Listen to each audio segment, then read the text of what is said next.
వీళ్ళందరూ కూడా తెలంగాణ మీద కుట్ర చేస్తూ తెలంగాణ వ్యక్తుల మీద తెలంగాణకి తలమానికమైనటువంటి తెలంగాణకి పెద్దన్న అయినటువంటి తెలంగాణ జాతిపిత అయినటువంటి ప్రజాయుద్ధ నౌక గద్దరన్న మీద అనుచిత వ్యాఖ్యలు చేయడం, ఆయన నా దగ్గరకు వచ్చి కారు కావాలని అడుక్కున్నాడని చెప్పేసి చాలా హీనంగా మాట్లాడినటువంటి పవన్ కళ్యాణ్కు ఇవాళ తెలంగాణ గడ్డ మీద నుంచి తెలంగాణ పౌరులుగా తెలంగాణ ఉద్యమకారులుగా హెచ్చరిస్తున్నాం. ఖబర్దార్ పవన్ కళ్యాణ్, నువ్వు ఏదైతే మాట్లాడినవో ఆ వాక్యాలను నువ్వు ఇమీడియట్గా ఉపసంహరించుకోవాలి.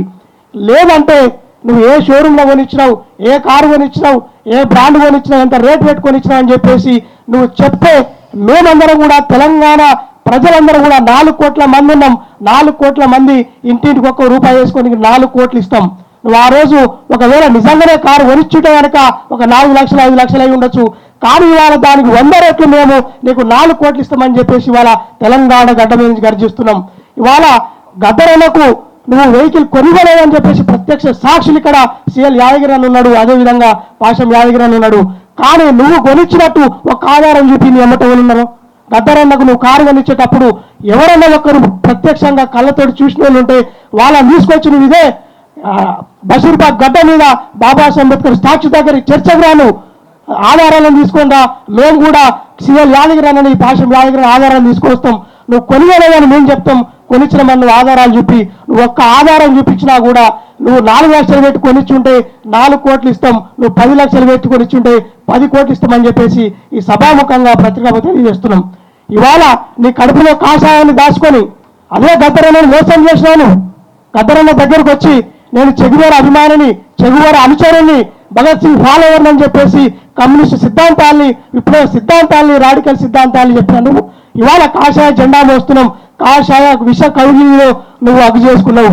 కాషాయ విష కౌగిలిలో వాళ్ళని కౌగిలించుకొని ఏదైతే గద్దరన్న నక్సలైట్ సానుభూతి పరుడు అని చెప్పేసి నువ్వు అభిమానించినావు. కానీ అదే అమిత్ షా, అదే కేంద్ర ప్రభుత్వం వేలాది మంది నక్సలైట్లను చంపితే నువ్వు వాళ్ళ వంచన చేరినవు, వాళ్ళ పంచన చేరి వాళ్ళని అగ్గు చేసుకుని ఉన్నావు. నువ్వు నిజంగా జీవితంలో కూడా సినిమా నటుల్లాగానే యాక్టింగ్ చేసినావు. సినిమాల తెర మీదనే కాదు, తెర వెనుక కూడా, సినిమా జీవితంలోనే కాదు నిజ జీవితంలో కూడా నువ్వు యాక్టర్ లాగానే బిహేవ్ చేస్తున్నావు.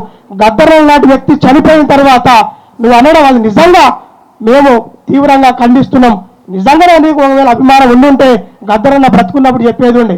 కానీ ఇవాళ తెలంగాణ ఆంధ్ర మీరు రాజేసినటువంటి పాషం యాదగిరన్న మీద అనుచిత వ్యాఖ్యలు చేసి మీరే తెలంగాణ మీద మరొకసారి ఆధిపత్యం చెలాయించాలని చూసి విద్వేషాలు రెచ్చగొట్టి, విద్వేషాలు జరుగుతున్నటువంటి సందర్భంలో విద్వేషాలు రెచ్చగొట్టి ఆ సందర్భంలో ఒక ప్రశాంతమైన వాతావరణం లేని సందర్భంలో నేను గద్దరు కొనిచ్చిన అని చెప్పి చెప్పడం అంటే నువ్వు తెలంగాణ యావత్ సమాజాన్ని కూడా ఒక అడుక్కునే సమాజంగా చిత్రీకరించినవు.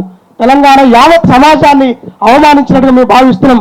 ఎందుకంటే గద్దర్ అంటే ఈ తెలంగాణ జాతి యొక్క ఆత్మ, తెలంగాణ ప్రజల యొక్క ఆత్మ.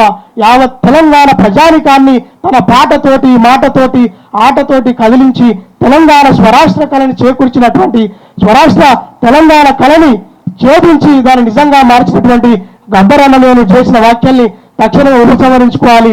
లేదంటే నువ్వు కొనిచ్చినట్టు ఆధారాలు చూపిస్తే మేము అదే 120 అడుగుల బాబాసాహెబ్ అంబేద్కర్ స్టాచ్యూ దగ్గర చర్చ కూడా మేము అందరం సిద్ధమవుతున్నాం. నువ్వు డేట్ చెప్తావా, మేము డేట్ చెప్పాలా, నువ్వు డిసైడ్ చేస్తావా, మేము డిసైడ్ చేయాలా, నువ్వు డిసైడ్ చేయకపోతే మేము డిసైడ్ చేస్తాం.